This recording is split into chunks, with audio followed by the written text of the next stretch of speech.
বন্ধুরা, তোমাদেরকে জানাই শুভ মকর সংক্রান্তি শুভেচ্ছা ও অভিনন্দন। আমাদের থানেতে, আমাদের গ্রামের থানেতে বাবা যমরাজের পুজো হচ্ছে। তো যমরাজের, আর এখানে যমরাজের গর্ত, তো যমের গর্তেতে জল দেয় মায়েরা। তো মায়েরা জল দিয়ে সন্তানদেরকে প্রার্থনা করে যাতে সন্তানরা ভালো থাকে। তো এখানে কুল ডাল পুঁতে যম ঠাকুরের খাওয়া মানে পুজো দিয়ে তারপরে ওখানে টাকা দিয়ে সেখানে জল দেয়।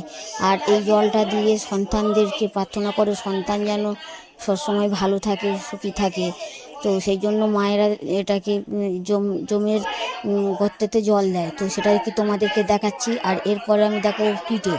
তো এবারে আজকের দিনে পিঠে খেতে হয়, তো সেই জন্য আমাদের বাড়িতে হচ্ছে আজ বুড়ি পিঠে। তো বুড়ি পিঠে এটা মূলত এটা খেতেই হয়, কারণ এটা সব বাড়িতে হয় পৌষ পিঠে।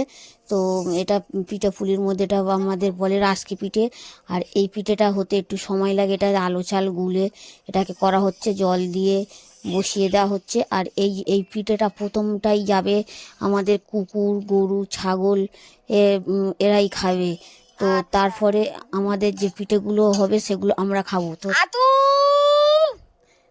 তারপরে আমি কুকুরকে দিলাম, দিয়ে আমাদের গরুকে দিতে গেলাম। আর গরুকে সামনে তো যেহেতু যেতে পারি না, বাছুর আছে, ভূতবে, ওই জন্য একটু দূর থেকে দিলাম। তো এরাই খাবে।